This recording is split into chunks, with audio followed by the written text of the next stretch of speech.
السلام عليكم ورحمة الله وبركاته. يا قدمو የስልጤ ዞን አስተዳደር አሊ ከድርን ሁሉም ከተለያዩ ክልሎች የተውጣጡ ባለስልጣኖች ሁሉም ማህበረሰብ ወደ ቀብር ቦታ እየሄደ ነው። አላህ ቀብሩን ኑር አድርግለት፣ ወንጀሉን ይማረው፣ ኸይር ስራዎችን አላህ ይቀበለው። ሁላችሁም ዱአ አድርጉለት። ያው ዳላ ህዝቡ ወደ ቀብር ቦታ እየሄደ ነው ያለው። አላህ ሁላችሁም ኸይር ጀዛ አላህ ይግባችሁ። ሁላችሁም ዱአ አድርጉለት። አላህ በጀነት እንዲያበሽረው፣ ወንጀሉን እንዲምርለት፣ ኸይር ስራውን አላህ እንዲቀበልለት ዱአ አድርጉ። የቀድሞ የስልጤ ዞን አስተዳደር አሊ ከድር የቀብር ሽኝት ፕሮግራም ላይ ነው።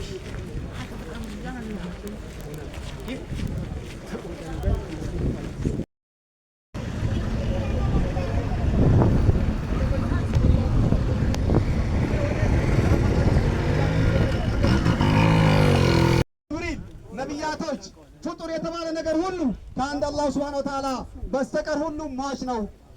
እቺን ሞት ይቀምሳል ይለናል አላሁ ጀለ ወዐላ። ይሄንን ሞት አላህ ሱብሓነሁ ወተዓላ በእኛ ላይ ያደረገው ሊየብሉወኩም አዩኩም አሕሰኑ አመላ፣ ከእናንተ መካከል ማን ጥሩ ስራ ሰርቶ ወደ እኔ ይመጣል። ከእኛ መካከል ማን ነው የተፈጠረለትን ዓላማ ይዞ ከአላህ ጋር የሚገናኘው የሚለውን እያንዳንዳችን ራሳችን ማለት ይኖርብናል። አላሁ ጀለ ወዐላ አፈ ሐሲብቱም አነማ ኸለቅናኩም ዐበሰን ወአነኩም ኢለይና ላ ቱርጀዑን፣ አሰባችሁ እንደገመታችሁ እንደ የሰው ልጆች ናት። ለመሆኑ እናንተ ተፈጠራችሁት ለመብላት፣ ለመጠጣት፣ ለመጫወት ያለ ዓላማ እንዲሁ ዝም ብሎ ለመኖር በልቶ ጠጥቶ ተጫውቶ ተዝናንቶ ለመኖር ምንም ዓላማ ሳይኖረኝ እንዲሁ ዝም ብሎ ለከንቱ ነገር የፈጠርኳችሁ መሰላችሁ?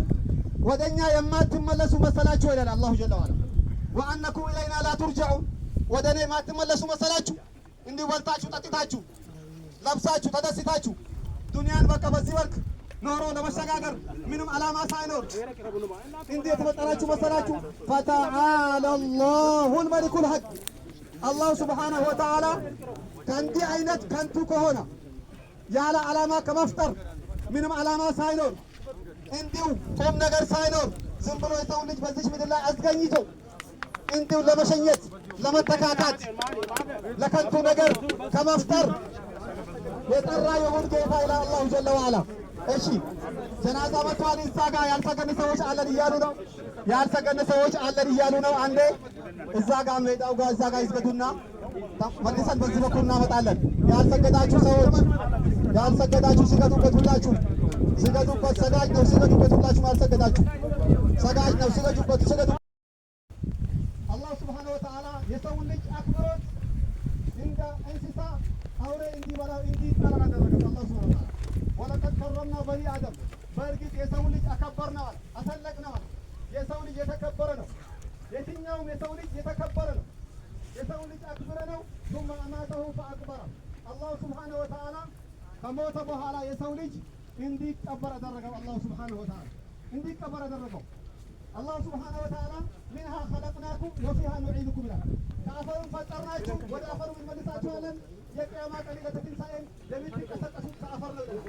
ስለዚህ መነሻችንም ከአፈር ነው፣ ወደ አፈር ነው የምንመለሰው፣ የምንቀሰቀሰውም ከአፈር ነው ማለት ነው። እና አፈር መሆናችንን ማወቅ ይኖርብናል። ምንም አይነት ዋስትና የለንም። የሰው ልጅ ተሰባሪ ነው። የሰው ልጅ ተሰባሪ ነው። ምንም ዋስትና የለንም። ምንም እርግጠኛ የምንሆንበት ነገር የለም። ስለዚህ ይሄ በጣም የሚያሳዝን የሆነ በጣም ከባድ የሆነ ክስተት ለሰው ልጅ ማለት ሞት ነው። ለሰው ልጅ ትልቁ ክስተት በጣም አስፈሪ የሆነ አስደንጋጭ የሆነ ክስተት ማለት ሞት ነው። ሞት ያልፈጠረው ሰው ምንም ነገር ሊበቅለው ይችላል።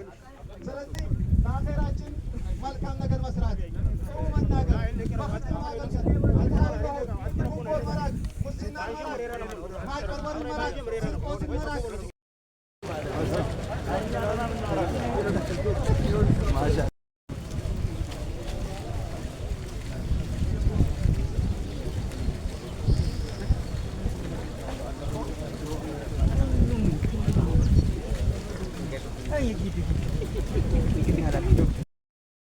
ሰው ካለ ማንኛውም ያልሰገደ ሰው ካለ እዚህ አካባቢ ቀድሞ የመጡ እንግዶች አሉ።